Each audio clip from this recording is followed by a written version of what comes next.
নমস্কার, আমি homeopathy practitioner কমল বর্মন।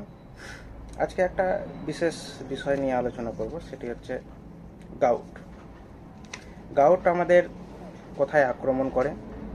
এই গাউট দ্বারা আমরা যদি আক্রান্ত হই তাহলে আমাদের কি কি অসুবিধা হতে পারে, কি কি লক্ষণ আমাদের দেখা দিতে পারে, এই গাউটের হোমিওপ্যাথিতে কি চিকিৎসা রয়েছে, গাউট আদৌ হোমিওপ্যাথিতে চিকিৎসা করা সম্ভব কি সম্ভব নয়, এই বিষয়ে সামান্য একটু ধারণা দেওয়ার চেষ্টা করব।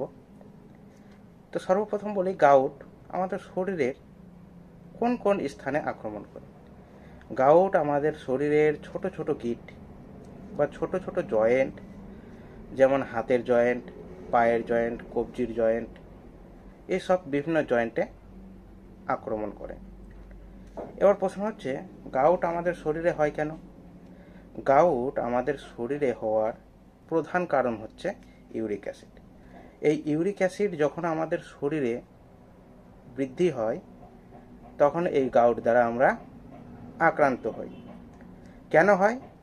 এর পিছনে কাজ করে মনোসোডিয়াম ইউরেট বা MSU ক্রিস্টাল আমাদের ছোট ছোট জয়েন্টে, যা চিনির দানার মতো দেখতে হয়, এগুলো জমা হতে থাকে। ফলে কি হয়? আমাদের ছোট ছোট জয়েন্টগুলো ফুলে ওঠে, ব্যথার সৃষ্টি করে। এই কারণেই গাউট হয়। এবার গাউট হলে আমরা কোন কোন জিনিসগুলোর প্রতি লক্ষ্য রাখবো, কোন খাবারগুলো আমরা খাবো, কোন খাবারগুলো আমরা খাবো না। প্রথম কথা আসি যে গাউট হলে কোন খাবারগুলো আমরা খাবো না। সাধারণত যেসব খাবারে পিউরিন বেশি পরিমাণ থাকে সেই সব খাবার না খাওয়াই আমাদের ভালো, যেমন রেড মিট, সামুদ্রিক মাছ, অ্যালকোহল, এইসব খাবারগুলো না খাওয়াই ভালো। আর যেসব খাবার আমরা খাবো, যেমন দুধ থেকে তৈরি পনির, ছানা, ভেজিটেবলস, ওটস, এইসব জিনিস আমরা আমাদের ডেইলি খাবারে যুক্ত করব। এবার আসি গাউটের হোমিওপ্যাথি চিকিৎসা। সর্বপ্রথম আমাদের হোমিওপ্যাথি চিকিৎসা নিতে গেলে জানতে হবে যে হোমিওপ্যাথি চিকিৎসা পদ্ধতিটা কীরকম। হোমিওপ্যাথিতে বলা হয়েছে যে হোমিওপ্যাথিতে রোগের নয়, রোগীর চিকিৎসা করা হয়।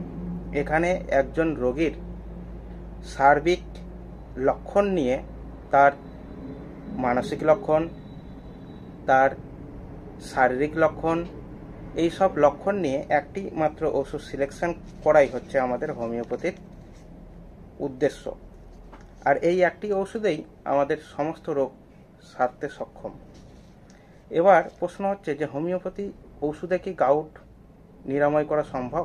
হোমিওপ্যাথি ঔষধে গাউট নিরাময় করা সম্ভব। কিছু কিছু ঔষধ আছে। আমি সর্বপ্রথম বললাম যে এই যে গাউট রোগ, এই রোগ ধরে চিকিৎসা করা আমাদের হোমিওপ্যাথির উদ্দেশ্য নয়। তবুও কিছু কিছু ঔষধ আছে যেগুলো এই গাউটের ওপর ভালো কাজ করে, যেমন পালসিটিলা। পালসিটিলার কি লক্ষণ থাকবে? পালসিটিলার লক্ষণ থাকবে রোগীর পিপাসা কম থাকবে, রোগী খোলামেলা হাওয়াতে ভালো থাকবে, রোগীর ব্যথা এক স্থান থেকে অন্য স্থানে নড়াচড়া করবে।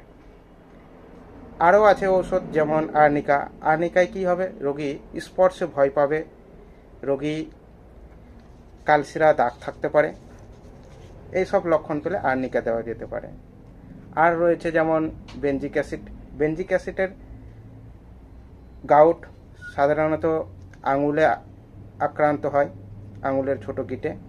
আর এই রোগীর প্রস্রাবে প্রচুর গন্ধ থাকবে। তাই যখনই আপনার গাউট হয়েছে, আপনার নিকটবর্তী হোমিওপ্যাথি ডক্টরের সাথে পরামর্শ করুন। ভালো থাকুন, সুস্থ থাকুন। আর ভিডিওটি যদি ভালো লাগে তাহলে শেয়ার করুন। ধন্যবাদ।